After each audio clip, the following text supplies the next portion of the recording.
கத்திரிக்காய் முருங்கைக்காய் போட்டு மசாலா குழம்பு, தயிர் போட்டு பன்னீர் எல்லா காயும் போட்டு ஒரு சலாடுன்னு வச்சுக்கோங்க.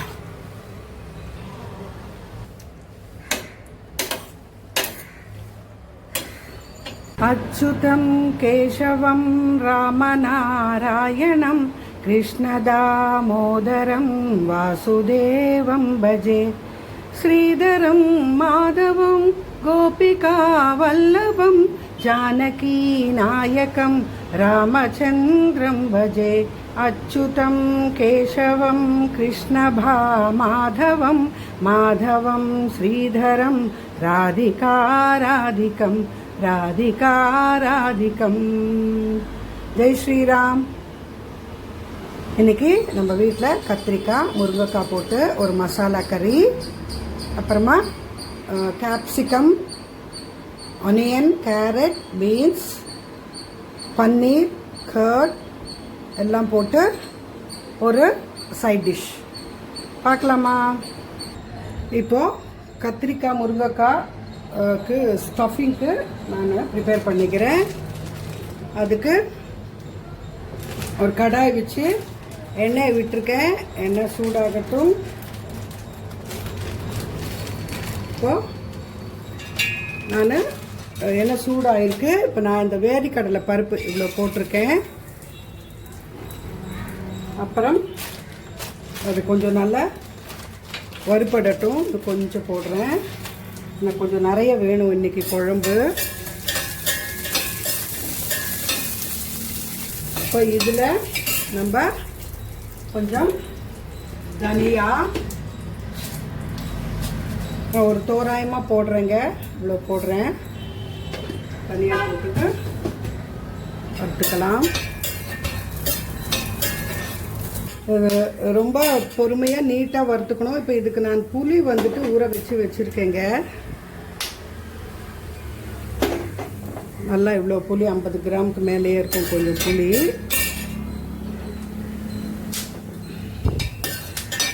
இது வறுப்பட்ட உடனே நான் அதில் கொஞ்சம் ஜீரகமுங்க, ஒரு 1/2 ஸ்பூன் ஜீரகம் போடுறேன். அப்புறமா ஒரு 1/4 ஸ்பூன் வெந்தயம்ங்க, 2த்தையும் போடுறேன், வறுத்துக்கிறேன். இப்போது இது இப்படி வறுப்பட்டுருச்சு. இப்போ ஒரு 10 காஞ்ச மிளகாய், 5 நீட்டு மிளகாய், 5 குண்டு மிளகாய். இது நான் இந்த காம்பை எடுத்துகிட்டு தாங்க அரைப்பேன். இப்போ அப்படி போட்டுட்டேன். நல்லா ஆறிட்டு தான் மிக்சியில் நம்ம அரைக்க போகிறோம். இப்போது வறுப்பட்டது நல்லா இதுக்கு மேலே வறுப்பட்டால் கலர் மாறி தீஞ்சு போயிடும். இப்போ இதை எடுத்துகிட்டு நான் மிக்சி ஜாரில் போட்டுக்கிறேங்க. ஆறுன அப்புறமா தான் அரைக்க போகிறேன். ஆரஞ்சு இருக்கட்டும். இந்த மிக்சி ஜாரில் மொத்தத்தையும் தூக்கி போட்டுட்டேன். இப்போ இதில் கொஞ்சம் உப்பை போட்டு அரைச்சிக்கிறேன். மொத்த டிஷ்ஷுக்கு இல்லை, இது நம்ம கொஞ்சம் அந்த காய்க்கு நம்ம ஸ்டஃப் பண்ண போகிறோம் இல்லையா, அதுக்கு உப்பு செய்கிறதுக்காக கொஞ்சம் உப்பு இதில் போட்டு நான் ஆறுன அப்புறமா அரைச்சிக்கிறேன். இப்போ இதில் எண்ணெயை விட்டுட்டு எண்ணெய் நல்லா சூடாகட்டும். அதில் கொஞ்சம் பட்டை, ஒரு 5 ஏலக்காய், இது கிராம்பு, ஒரு 2 ஏலக்காய் போட்டு ஒரு பிரியாணி இலை போடலாம். கொஞ்சமாக சோம்பு போட்டுட்டு வறுபட்ட உடனே இப்போ இதில் கருவேப்பிலை போட்டுடலாம். 2 பச்சை மிளகாய் ஸ்லிப் பண்ணி வச்சுருக்கேன், அதையும் போட்டுடுறேன். வேகட்டும். இப்போ அதுலேயே பச்சை மிளகாய் நல்லா வறுபட்ட உடனே கொஞ்சம் இது அந்த வெங்காயத்தை போட்டுடலாம்.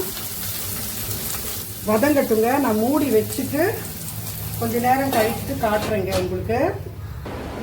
இப்போ நான் இது இப்படி அரைச்சிட்டு வந்துட்டேங்க. வெங்காயம் திறந்து பார்க்கலாம். நம்ம என்ன பண்ணலான்னா இதை எடுத்து கத்திரிக்காயில் ஸ்டஃப் பண்ணிடுறேன்.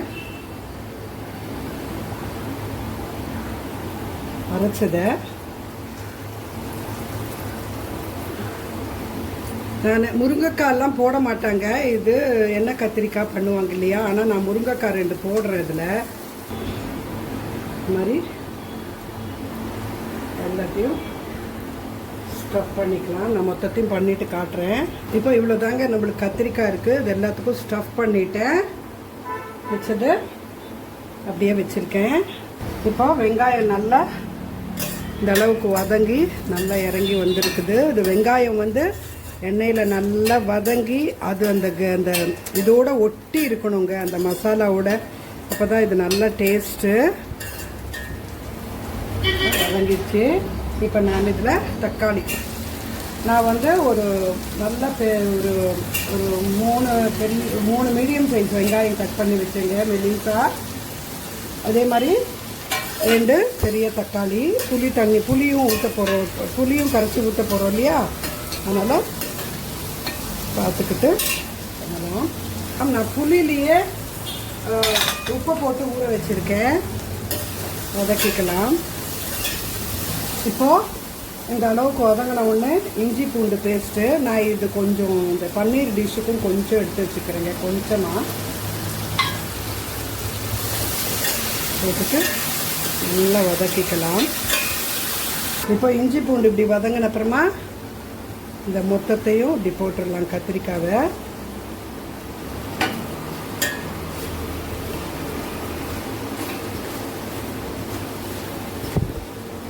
நான் இதில் நம்ம மிளகாத்தூள் எல்லாம் போட்டுட்டோம். மிளகாயை அரைச்சி விட்டுட்டோம். அதனால் வந்துட்டு மிளகாய் தூள் போட வேண்டாம். இப்போ மஞ்சள் தூள் கொஞ்சம் இதில் போட்டுக்கலாம்.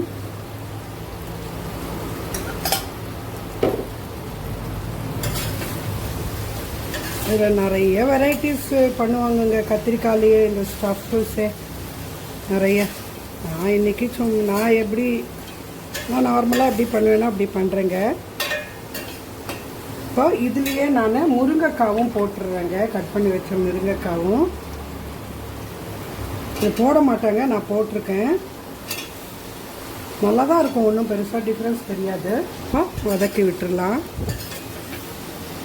கொஞ்சம் நல்லா வதங்கட்டும். கத்திரிக்காவை டிஸ்டர்ப் பண்ணாதுங்க, ஏன்னா சின்ன கத்திரிக்காவாக நான் எடுத்திருக்கேன். மூடி வச்சுட்டு கொஞ்சம் சிம்மில் வச்சு வதக்கிக்கிறேன். மசாலாஸ் எல்லாம் நல்லா அழகாக அதில் போய் வேகட்டும். திறந்து பார்க்கலாம்.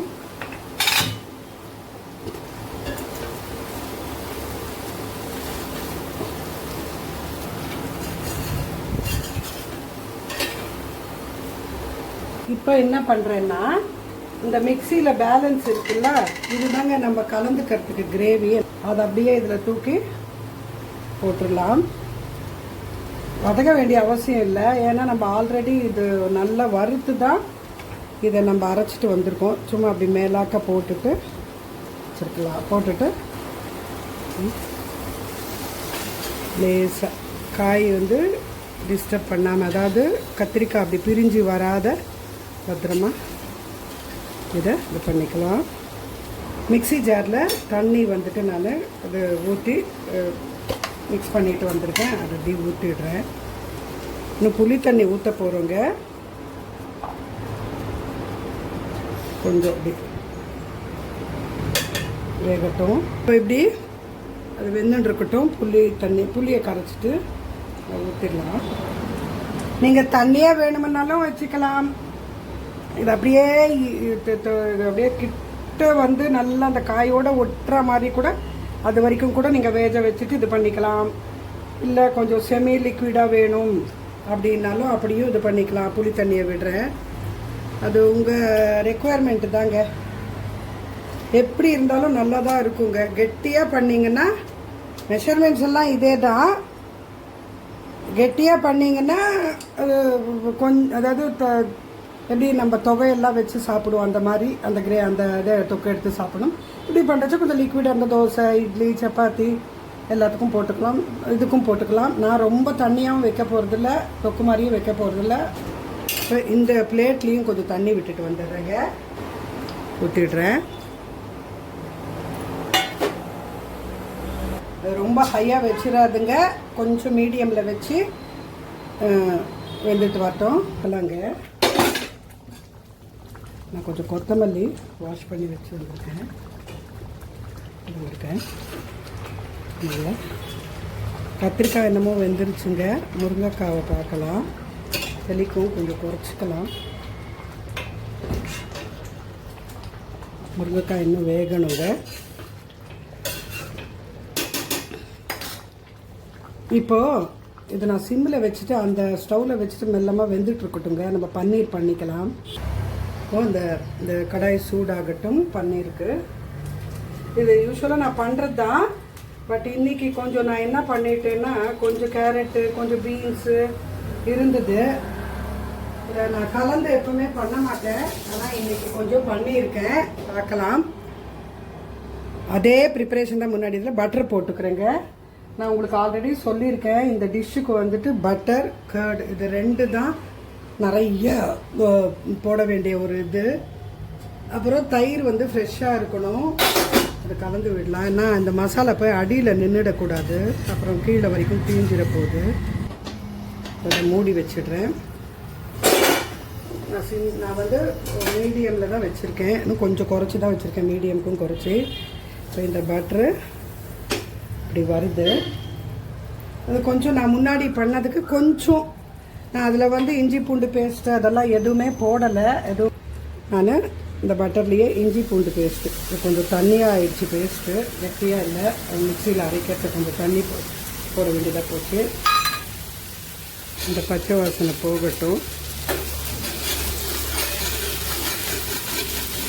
ஒரு 4 வெங்காயம் இந்த மாதிரி பல்லாக பண்ணி போட்டிருக்கேன். இது வதங்கறதே பல்லாக வந்துடும். கொஞ்சம் இப்படி வதங்கட்டும். அப்புறமா இப்போ நான் வந்து கொஞ்சம் கேரட்டு கொஞ்சம் பீன்ஸ் எல்லாம் இருந்தது, அதை அப்படியே போட்டுடுறேன். அதுவும் போட்டுட்டு பண்ணுறேன் இன்றைக்கி. கொஞ்சம் கேரட்டு பீன்ஸ் மட்டும் கொஞ்சம் வதங்கிறதுக்கு கொஞ்சம், அதாவது ஃபுல்லாக வெந்துடக்கூடாது, கொஞ்சம் லைட்டாக வேகணும். அதனால் சிம்மில் வச்சுட்டு வதக்கி கொஞ்சம் ஒரு முக்கால்வாசி வெந்தப்புறமா நம்ம அப்புறமா பார்க்கலாம். இப்போ நான் இதை பார்க்கலாம். முருங்கைக்காய் வெந்துருச்சுன்னா இது அவ்வளோதாங்க. இந்த கன்சிஸ்டன்சியில் நான் இது வச்சுக்க போகிறேன். முருங்கைக்காவும் வெந்துருச்சு பாருங்கள்.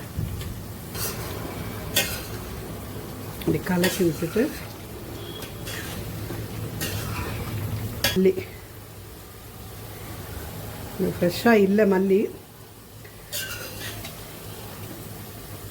இப்படி கலந்து விட்டுட்டு அப்படியே மூடி வச்சிடலாம். மூடி வச்சுட்டு இதை ஆஃப் பண்ணிடலாம். அவ்வளோதாங்க. ஓகே, இதை பார்க்கலாம். இது எப்படி ஸ்லோவாக நிதானமாக வறுத்துக்கலாங்க. இது கொஞ்சம் அந்த கேரட்டும் இதுவும் வந்துட்டு சொன்னேன் இல்லையா, கொஞ்சம் ஓரளவுக்கு வதங்கட்டும், க்ரன்ச்சாக வரட்டும். காய் வரைக்கும் போட்டுக்கலாம். போட்டுட்டேன்.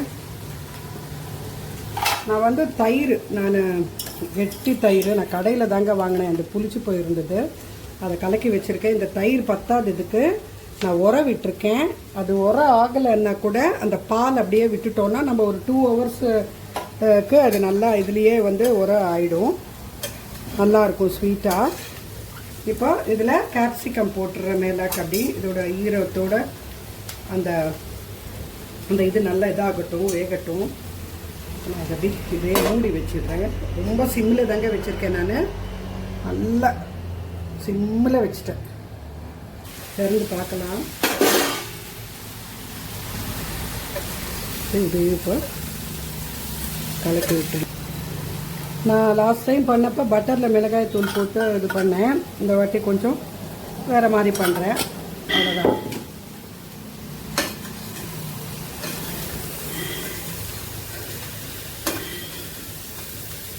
பன்னீர் வந்து ரெடி கட் பண்ணி போட்டுட்டேன். கொஞ்சம் இந்த மசாலாஸ் எல்லாம் அதில் பன்னீர் போய் சேர்கிற வரைக்கும் மட்டும் இப்படி இது பண்ணிவிட்டு வரும். இல்லை கொஞ்சம் பெப்பர் தூள் போட்டுக்கலாங்க, கொஞ்சம் நல்லா ஃப்ளேவர்டாக இருக்கும். ஒயிட் பெப்பர் இருக்குது, கொண்டு வந்து போடுறேன்.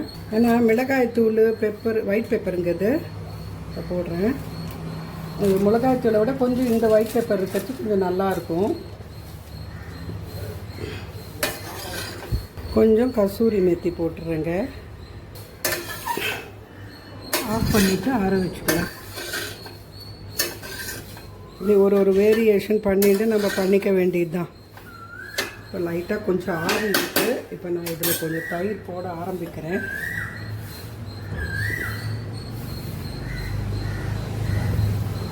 மாதிரி க்ரீமியாக இருக்கணுங்க தயிர். அதனால் இன்றைக்கி நான் கொஞ்சம் கடையில் வாங்கிட்டேன்.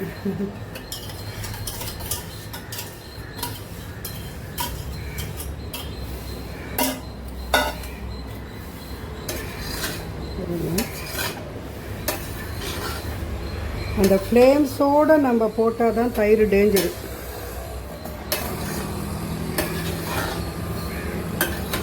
ஆஃப் பண்ணிவிட்டு கொஞ்சம் இதான் அப்புறமா போடுறச்சா நம்மளுக்கு பயம் இருக்காது.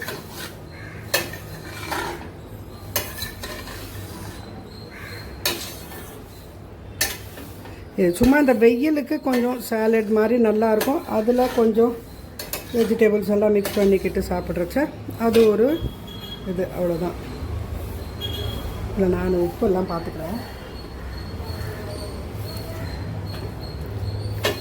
போருமுங்க.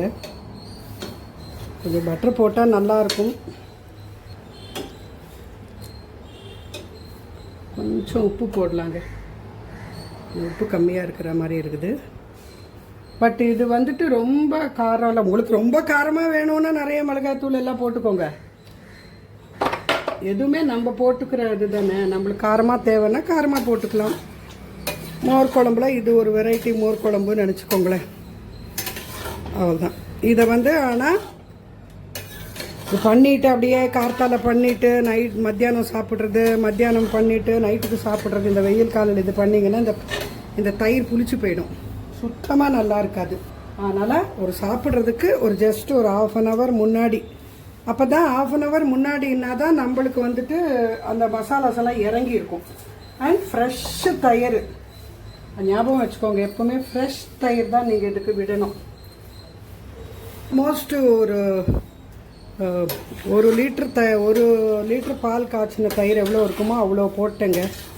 ஜாஸ்தியாக கூட போட்டேன் போல இருக்குது. அவ்வளோதாங்க. அப்படியே மூடி வச்சுட்டு இதை சீக்கிரமாக சாப்பிட்றணும். பன்னீர் கூட ஒரு மாதிரி தயிரில் இருக்கச்ச புளிச்சிருங்க இது. அதனால் கேர்ஃபுல்லாக சாப்பிடுங்க. இவ்வளோ கஷ்டப்பட்டு பண்ணிவிட்டு அதை கேர்ஃபுல்லாக சாப்பிட்ணும். இவ்வளோதாங்க. மூடி வச்சுட்டு கத்திரிக்காய் முருங்கைக்காய் போட்டு மசாலா குழம்பு, தயிர் போட்டு பன்னீர் எல்லா காயும் போட்டு சலாடுன்னு வச்சுக்கோங்க.